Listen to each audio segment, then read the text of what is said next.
Bueno, sí, muchas gracias. Hola, buenas tardes. Quería agradecer a Carla esta oportunidad de estar acá, de mostrarles nuestro trabajo.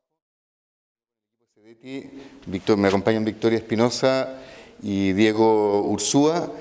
Nosotros estamos desarrollando este proyecto que consiste básicamente en desarrollar juegos para el desarrollo de funciones ejecutivas y nuestro lema es primero las aventuras y después las explicaciones, así que vamos a partir con una aventura. Dale. Buenas tardes. Hoy día venimos a hablar del juego y no hemos jugado nada, por lo tanto, les voy a invitar a que juguemos un poquito.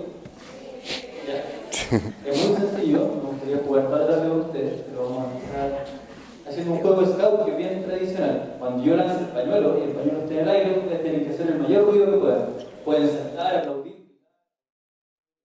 Pero cuando el pañuelo toque el piso, o cuando yo agarre el pañuelo, ustedes tienen que quedarse en silencio, completamente.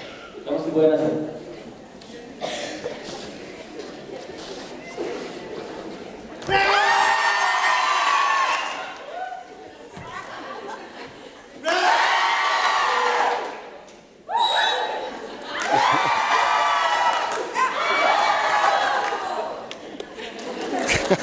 Buenos días. Excelente.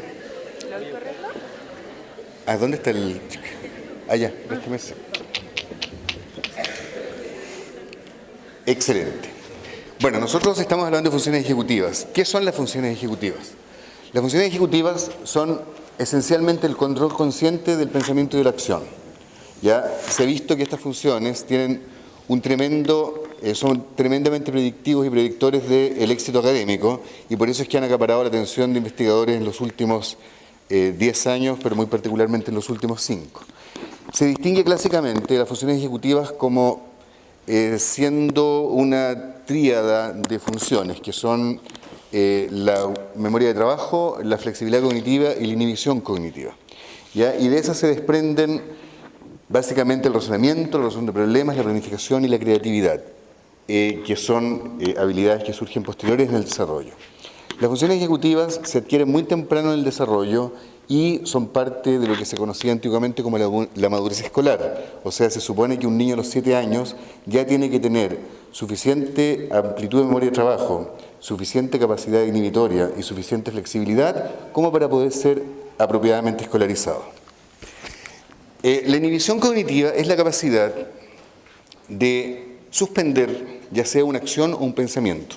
¿Ya? Esto es tremendamente relevante porque se refiere, por supuesto, a nuestra capacidad de focalizar la atención, a nuestra capacidad de inhibir comportamientos que no son apropiados, a la capacidad de inhibir reacciones emocionales no apropiadas, a la capacidad de seguir con un curso de pensamiento determinado.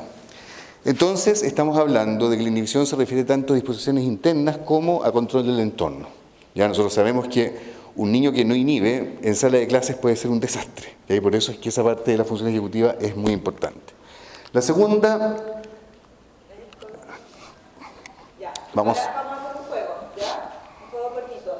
Van a ir apareciendo en la pantalla distintos círculos. ¿Ya? Entonces, cuando aparezca un círculo rojo, vamos a aplaudir, ¿ya? Y cuando aparezca un círculo azul, no vamos a hacer nada, ¿ya?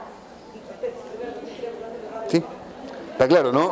Rojo se aplaude, no rojo, nada. ¿Ok? Lo estamos filmando, ¿ah? Vale, ahí va.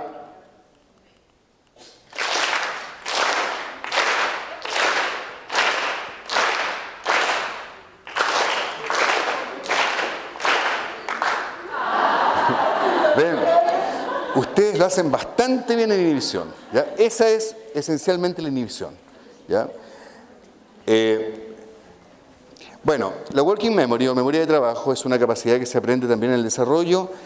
Hay una teoría bastante aceptada que dice que se parte con una determinada amplitud de memoria de trabajo y alrededor de los 12 años se alcanza ya la definitiva de la edad adulta, que es más o menos 7 cosas que se pueden hacer simultáneamente a los 12 años, pero se parte con una muy pequeñita y justo cuando uno entra al colegio, que es más o menos los 7 años, ¿cierto? Hay una amplitud suficiente, que es de más o menos 4 cosas que se hacen simultáneamente, que es lo que uno necesita para aprender a simbolizar, ¿ya?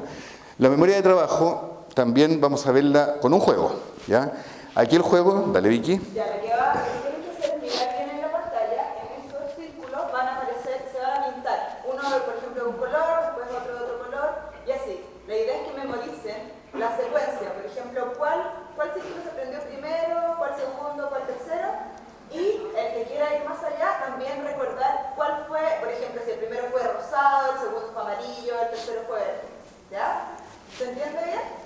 Bien, aquí vamos.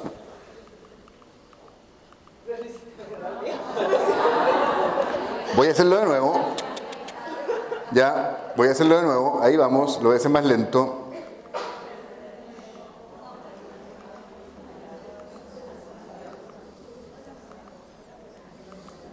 ¿Alguien se acuerda? Bien, ¿y en qué posiciones?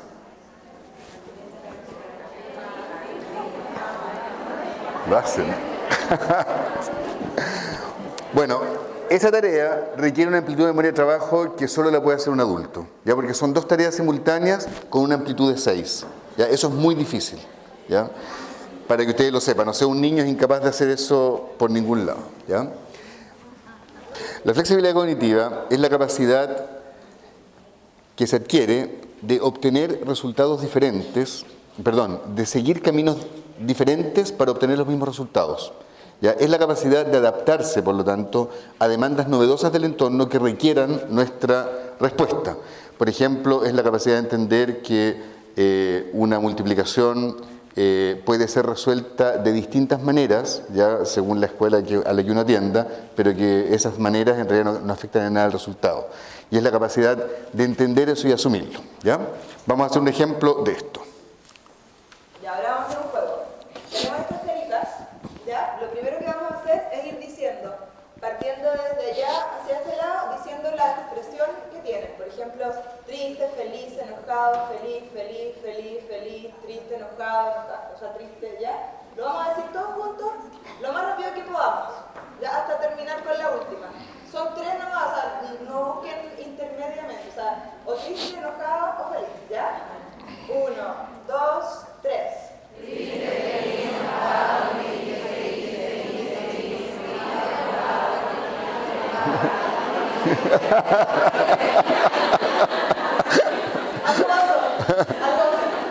Ahora vamos a hacer lo mismo, pero vamos a ir diciendo el color de la carita. Vamos a ir diciendo, por ejemplo, verde, negro, verde, ¿ya? Ya, 1, 2, 3. Verde, negro, azul, rojo, negro, verde, negro. Ah, perfecto. Y ahora sí que vamos a flexibilizar un poco. Lo que vamos a hacer es que una por medio vamos a decir la emoción y una por medio color. ¿Ya? Entonces vamos a decir, por ejemplo, triste, negro, enojado, ¿ya? Ya, lo vamos a hacer, pero vamos a tratar. Vamos a hacer un poco más lento de lo que lo hicimos antes, ¿ya? 1, ¿se entendió, cierto? Sí. Vamos a partir entonces por la emoción, color, emoción, color. 1, 2, 3. Triste, negro, enojado, negro, feliz,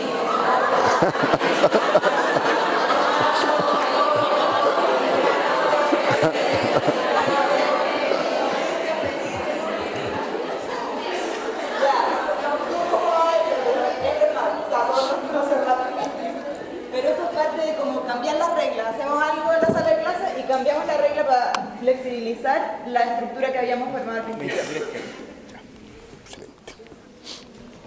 ¿Estamos? Bueno, en el desarrollo, estas tres habilidades que se las quisimos ejemplificar con estos juegos para que vean exactamente de qué estamos hablando, estas tres habilidades tienen distintas trayectorias del desarrollo, ¿no? La flexibilidad, la verdad es que la tenemos desde el nacimiento, y si no la tuviéramos, no estaríamos aquí, ¿ya? Porque de hecho la construcción de la cognición se hace desde la flexibilidad. ¿Ya? Si no tuviéramos flexibilidad, no aprenderíamos a distinguir un pezón de un no pezón y moriríamos, ¿ya? ¿Ya? Eso es muy importante, ¿no? Entonces esa parte, la línea azul, si ustedes se fijan, está siempre en el desarrollo al mismo nivel, ¿no? O sea, es una habilidad que está ahí. Las otras dos, en cambio, sí se aprenden. La Working Memory tiene un incremento lineal hasta los 12 años y de ahí se queda bastante estancado. Y la inhibición tiene también un desarrollo que adquiere su desarrollo muy importante a los 7, luego otro desarrollo muy importante hasta que se acaba la adolescencia y luego viene un pequeño gran declive, ¿no? Con la edad. Y con la memoria de trabajo lo mismo, ¿no? Quedó atrás, no importa. Bueno, ahora les vamos a contar un poco de nuestro proyecto. Cuando hablamos de funciones ejecutivas hablamos de eso, ¿Ya? Ok, Vicky, dale. Y ahora les vamos a contar brevemente el proyecto que hicimos. Partimos en el 2014, diseñando y trabajando. En el diseño del programa de juego, nuestro objetivo general era determinar el efecto del nivel socioeconómico de la educación preescolar y el juego en el desarrollo de las funciones ejecutivas. ¿Ya? Ya, entonces para eso teníamos dos componentes. Un componente de evaluación, en que trabajamos con una cierta cantidad de niños, evaluamos habilidades de desempeño académico, habilidades cognitivas y funciones ejecutivas. Y a esos niños, ahí comparamos por nivel socioeconómico solamente y por tipo de... Queríamos buscar también niños que hubieran asistido al preescolar y niños que no hubieran asistido al preescolar, que estuvieran en primero básico cuando evaluáramos, pero no pudimos encontrar una muestra grande de niños que no hubieran asistido al preescolar porque ya justo se había implementado la ley de preescolar obligatorio, así que eso quedó un poco difícil. Y después el componente de intervención, que fue en el que hemos trabajado más y en el que hemos dedicado más tiempo, en el que diseñamos un programa de juegos y lo aplicamos en un colegio, hicimos un grupo control y un grupo experimental. El programa de juegos, que después Diego les va a explicar bien de qué se trata, tenía como, después de muchas vueltas y de definir cómo lo íbamos a hacer, porque esto tenía que estar integrado dentro de la jornada escolar, tuvimos que conseguir unos colegios que estuvieran de acuerdo con, entre comillas, perder una de sus horas de trabajo en jugar, ¿ya? Y lo logramos, por suerte, fue una buena experiencia también para los niños. El programa de juego entonces era una hora de juego, una hora pedagógica todos los días. Tenía esta estructura del principio un juego inicial de círculo de rondas en que se jugaba con todos los niños al mismo tiempo. Después teníamos el juego enfocado al desarrollo de las funciones ejecutivas, que fueron juegos que nosotros mismos averiguábamos, juegos que conocíamos y que los adaptamos para desarrollar una de estas tres funciones ejecutivas básicas de las que les habló Ricardo antes. Que ahí teníamos juegos de expresión, juegos de sala, juegos de patio y juego libre, que eso después Diego les va a definir bien cómo los enfocamos cada uno. Y al final, también para volver a la calma, para poder trabajar de nuevo después, volver a sus clases y reflexionar también acerca de lo que habían hecho, hicimos juegos de cierre que tenían que ver con meditación basados en mindfulness y de metacognición, como de reflexionar acerca de lo que habían hecho y pensar en las actividades que habían desarrollado. Y bueno, eso resumidamente cómo llegamos a ese programa de juegos que ahora Diego les va a contar porque él estuvo ahí en la implementación a diario, que estuvimos 3 meses en las escuelas trabajando con los niños.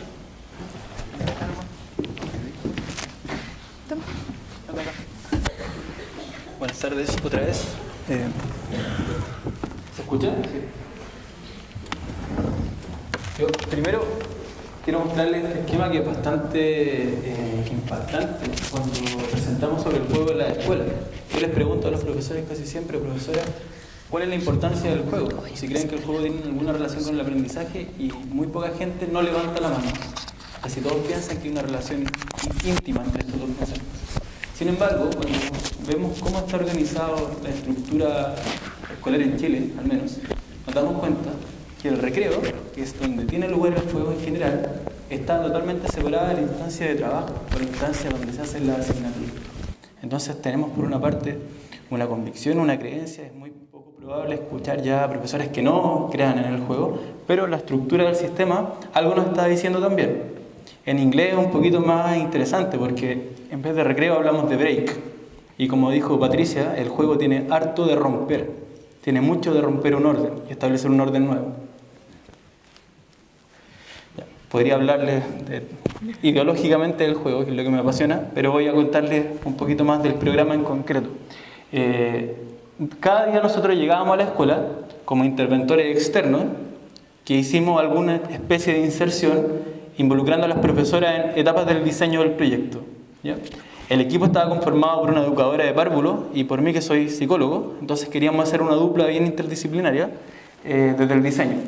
El círculo estaba basado en actividades donde cantábamos o bailábamos, muy de tipo scout, como lo que hicimos recién, que era una especie de decir, bueno, hola, aquí venimos nosotros, venimos a jugar. Vamos a romper el cuadrado de la estructura espacial, donde el cuerpo no importa, donde el cuerpo no se usa, que suele pasar en la educación. Venimos a decirle también que todos juegan, es decir, ustedes, niños, niñas, están jugando y nosotros también estamos jugando, porque sabemos que parte del juego auténtico tiene que ver con que los mediadores, adultos, también puedan disfrutar de ese juego. La ronda también era la primera demanda cognitiva, porque eran juegos súper complejos. Lo del pañuelo a ustedes les puede parecer fácil, pero los niños, estamos hablando de niños de kinder, no era tan fácil regularse, no era tan fácil dejar de aplaudir, dejar de gritar. También era una invitación a decir, estamos todos juntos, todos son bienvenidos, y algo más importante todavía, que he echado un poco de menos hoy día en el abordaje del juego, que tiene que ver con la libertad. Nosotros, en nuestro programa de juego, que más adelante voy a contarle un poquito por qué, siempre hablamos de una invitación a jugar. No se puede obligar a nadie a jugar. Y esa es parte de las definiciones fundamentales también. Desde Huizinga, Kai Lois, la Graciela Chain de Argentina, también habla de las dos libertades del juego. Y el juego, si ustedes lo piensan bien, es uno de los poquitos espacios de libertad que tienen los niños actualmente y las niñas. Cuando nosotros le decíamos a los niños y a las niñas, ustedes pueden decidir jugar o no jugar, quizás estábamos ofreciendo en la escuela su primer y único, lamentablemente, espacio donde poder decir, yo no quiero hacer esto, y estoy en la escuela. Entonces, por eso para nosotros es importante ofrecerlo siempre como una invitación. Nuestros juegos estaban diseñados todos para estimular estas tres funciones cognitivas, pero el juego no se agota en las tres funciones cognitivas. El juego tiene, desde históricamente, demasiadas perspectivas de abordaje, de desarrollo, la emocionalidad, la libertad. Nosotros nos enfocamos en estas tres, que Ricardo le acaba de contar. Entonces, hacíamos juegos como estos. Les voy a pedir nuevamente, ahora puedo hacer algo entretenido. Arriba hay un bando, ¿ok?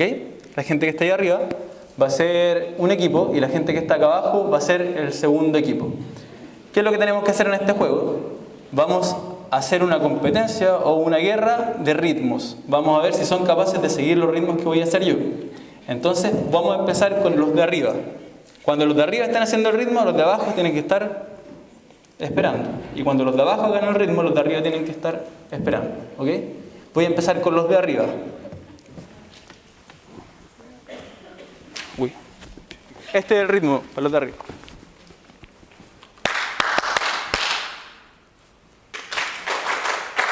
A los de abajo. No. Voy a hacer un ritmo distinto. Esperen un poquito. Tranquilo.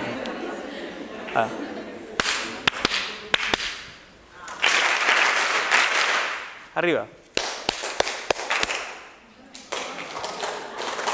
A ver de nuevo.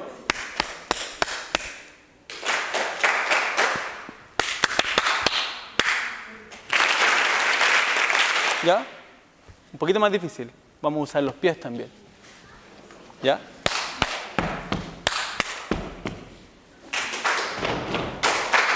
A ver acá. Ok. Felicitaciones, lo hicieron muy bien. Este era uno de los juegos que, si ustedes se dan cuenta, tiene un elemento musical bien importante. Aquí lo hicimos en su versión más fome, pero en la escuela la idea es que bailemos, la idea es que el cuerpo esté presente. Entonces la música es uno de los elementos que ustedes van a ver que también fue bien transversal en la intervención.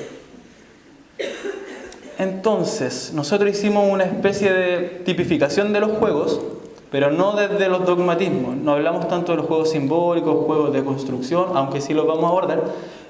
Tratamos de hablar un lenguaje que también a los educadores con los que trabajábamos le hiciera sentido. Entonces hay muchas de las palabras que fueron tipificadas con ellas.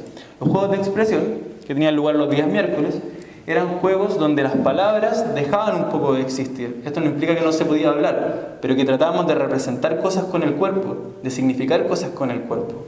Ahí la pintura de Archimboldo muestra cómo se construye un rostro humano uniendo varias partes que son no humanas.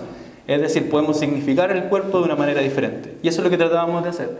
Era un espacio de comunicación no verbal. Era una demanda muy alta de hacerse consciente de las características físicas y el esquema corporal de los niños y las niñas del proyecto. Ocupábamos la música y los niños jugaban todos juntos. El juego que acabo de hacer recién era un juego de expresión. Y a ver si alguien levanta la mano y me dice qué funciones ejecutivas estaban involucradas en ese juego. Inhibición, ¿cierto? Lo pudieron ustedes sentir en el cuerpo. Memoria de trabajo también. ¿Ok? Entonces, ese es el sentido de las actividades que hacíamos. Este es un juego tradicional, porque nuestra forma de entrar al abordaje del diseño de juego fue triple. La primera forma era desarrollar juegos desde cero. Inventamos varios juegos bonitos que van a estar a disposición en la página web pronto para todos. También estamos escribiendo un libro donde estamos sistematizando la experiencia de mediación de esos juegos. También buscamos dentro de los juegos que existen en el mercado, que son cada vez más accesibles o más populares, qué cosas podíamos rescatar de esos juegos. Y la tercera vía fue tratar de indagar en los juegos populares, es decir, los juegos que los niños juegan espontáneamente en los recreos o en sus casas. Entonces, este es uno de los juegos que representa algo que se puede adquirir en Casa Ideas, por ejemplo, o en otras partes. ¿Lo conocen? Básicamente tengo que tratar de adivinar quién es el personaje que tengo puesto acá. Eso lo hago haciendo preguntas verbales que mi compañero puede responder diciendo sí o no. Es un juego que implica harta flexibilidad y memoria de trabajo, porque tengo que ir modificando constantemente el esquema de lo que yo creo que estoy buscando. Si no tengo esa capacidad de actualizar y persevero y sigo en lo mismo, es imposible que pueda llegar a la respuesta final. Otro tipo de juego que teníamos en la intervención eran los juegos de sala, que eran los más parecidos a los contenidos curriculares. Nosotros llevamos hartos años trabajando en juegos. Yo soy joven, pero desde que era estudiante empecé a jugar. Y una de las cosas que nos ha costado es cómo en la escuela consideran que es serio lo que estamos haciendo. El juego es lo más serio para los niños. Eso es lo que yo y el equipo pensamos.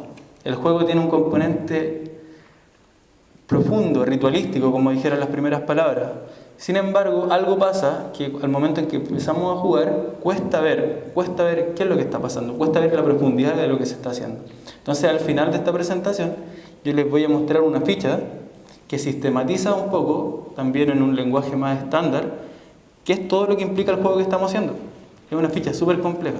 En este juego se promueve esto, por esto, que es la parte de los profesores. Pero lo que queremos mostrarle a los niños y a las niñas es el nivel lúdico. Y el nivel lúdico implica que el juego no tiene otro fin para nosotros que el goce y el jugar. Por lo tanto, durante toda la intervención, si veíamos que los niños lo estaban pasando mal, pese a que fuera un juego que nosotros consideramos que era el juego que iba a dejar las funciones ejecutivas por acá, no lo hacíamos de nuevo. Era un fracaso. Porque cuando estamos jugando, el goce importa. Entonces los juegos de sala eran una especie de entrar a la escuela, abordar ciertos contenidos curriculares también y no desarmar tanto el espacio. No se necesitaba romper la estructura de la clase, eran juegos con reglas complejas y aquí sí que había harta demanda lingüística. Las instrucciones eran bien verbales. Generalmente eran sistemas de turnos y es fácil adaptar estos juegos a contenidos curriculares. Por ejemplo, la canasta de frutas, un juego que es bien tradicional o que los adultos juegan como cultura chupística. Ahí sí que lo conocen. No voy a entrar en detalle de dónde jugamos ese juego, pero lo importante es que en lugar de, por ejemplo, yo decir todas las cosas que vuelan, como un avión, un pájaro, etcétera, y que se tienen que ir nombrándose en ese juego, las profesoras y las educadoras lo que trataban de hacer era intencionar contenidos que se estaban aprendiendo en ese momento. Por ejemplo, cosas que empiezan con la vocal A, cosas que empiezan con la vocal I, por ejemplo. Entonces estos juegos en general tienen esa posible adaptación porque son un formato mucho más logrado. Ahora bien, les voy a contar una pequeña anécdota, porque el tiempo no me acompaña mucho, sobre lo que pasaba en ese juego y que va a mostrar también un poco cuál es nuestro abordaje. En ese mismo juego, cuando estábamos en una de las salas de clase, de repente un grupo empezó a decir cosas que empiezan con la letra P, o con el sonido P. Adivinen ustedes en la flexibilidad de los niños qué cosas serían. Pene, poto, pico y así, un montón de cosas. En un abordaje era bien complejo el tema, porque por una parte, los niños están hablando de parte del cuerpo, de repente bien nombrado, de repente según lo que culturalmente se ha construido de eso, pero las profesoras tendían a frenar el juego porque se estaban diciendo cosas indebidas.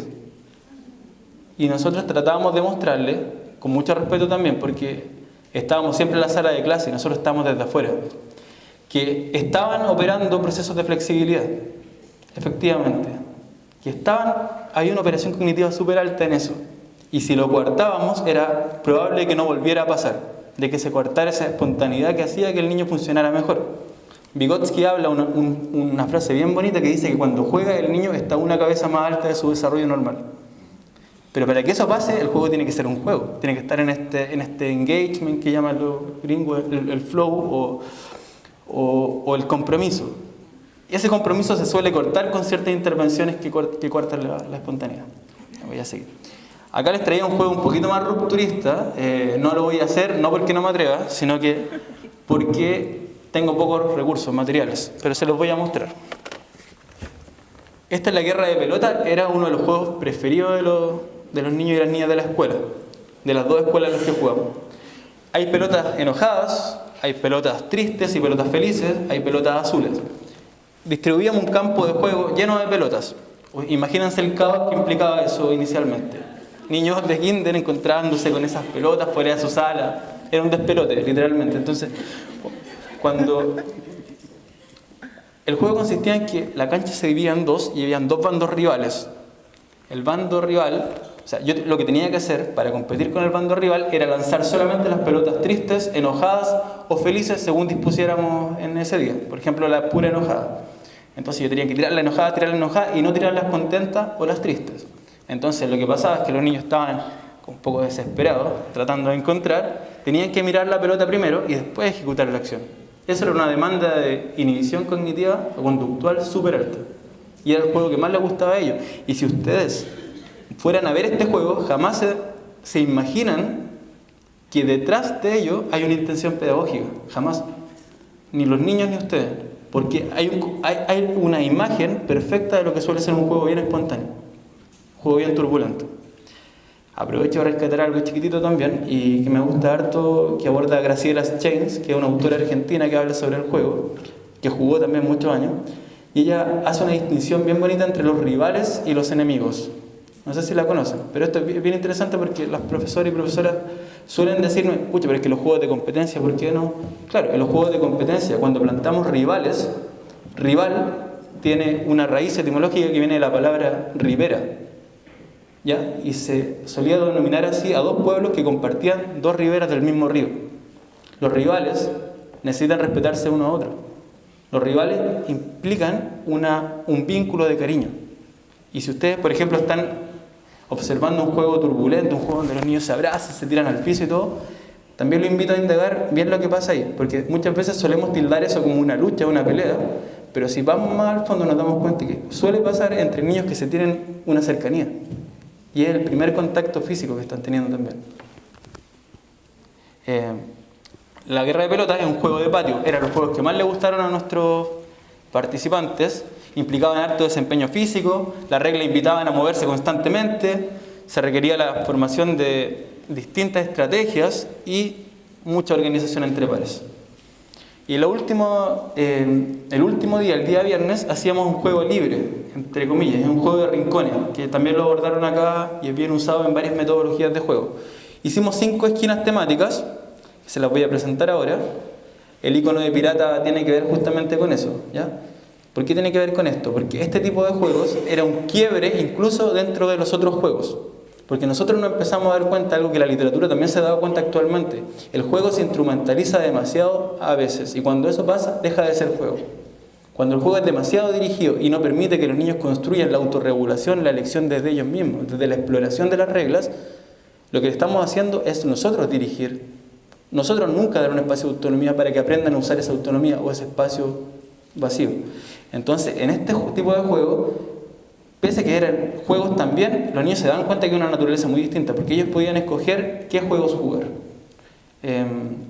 Y los deben estar por acá, porque somos tan flexibles que parece que se nos fueron. Bueno, les voy a contar así de palabra nomás. El primer juego, el rincón de juego, era juego de construcción, que es bien parecido a lo que mostraron acá las compañeras, y tiene que ver con montaje de legos, yengas, y lo que los niños después encontraban en el patio, porque nosotros propusimos un sistema inicial, pero los niños y las niñas eran capaces de integrar cosas a los rincones cada vez que querían.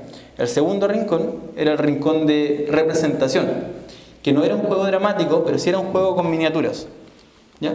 Y se trataba de hacer situaciones, por ejemplo, juego que derivó finalmente y de forma natural, entre comillas, con varias mediación, en juego de roles, ¿ya? Los juegos de miniaturas pasaron a corporizarse en los niños y ellos terminaron, junto con las niñas también, actuando en estas situaciones.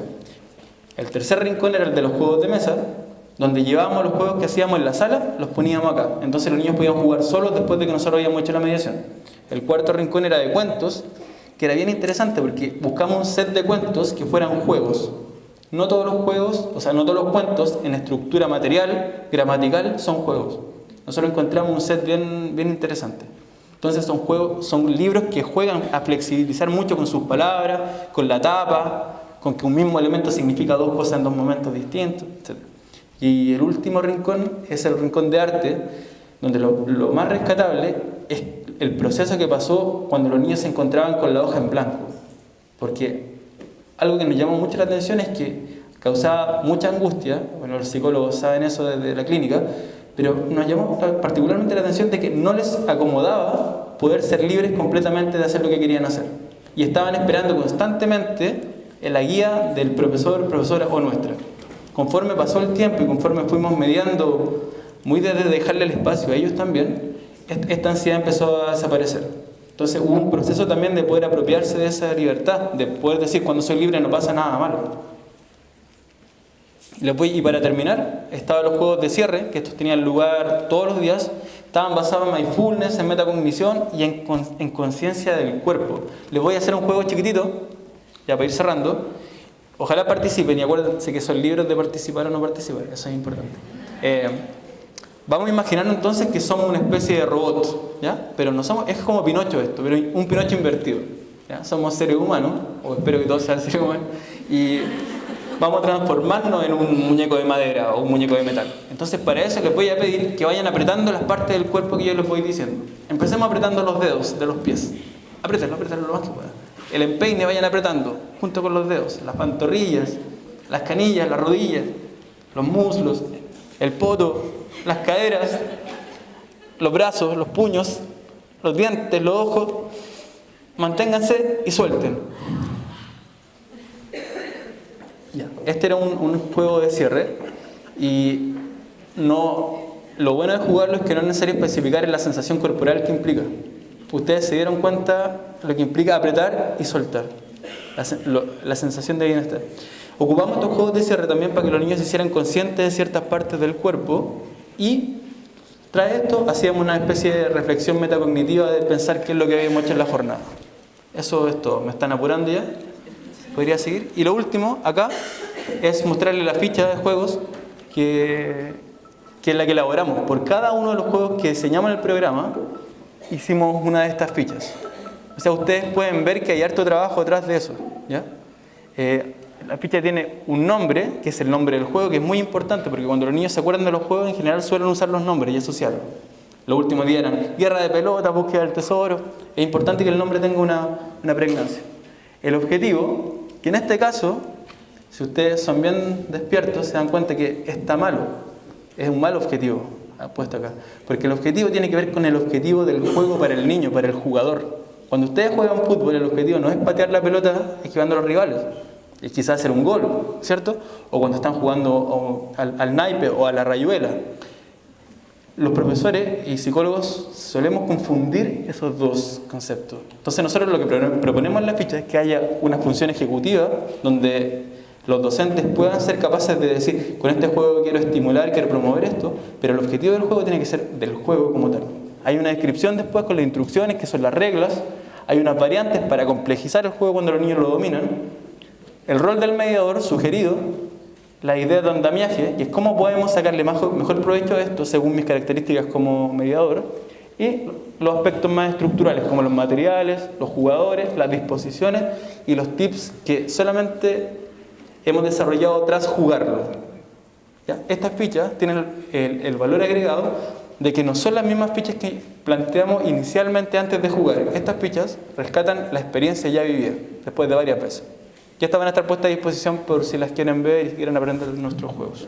Así que los dejo antes que me despidan.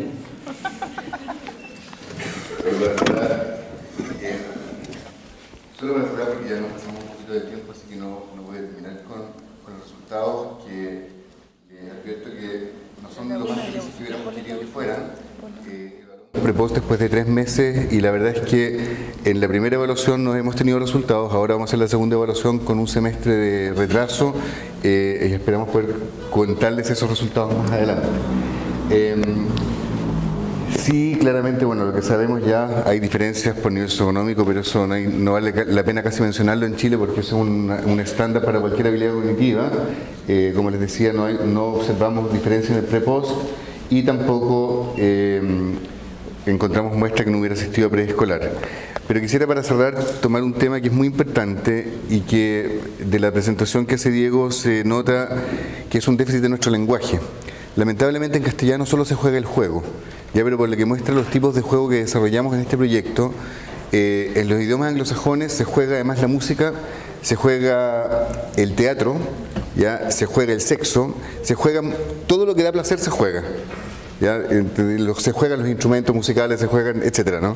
En castellano solo jugamos el juego y en realidad es una invitación a ampliar la mirada, ¿no? Que en realidad todo aquello que proporciona placer es juego y los niños eso lo tienen muy claro y por lo tanto meter música, meter teatro, meter drama en la sala de clases es una tremenda alternativa a desarrollar funciones ejecutivas y que simultáneamente los niños lo pasen bien.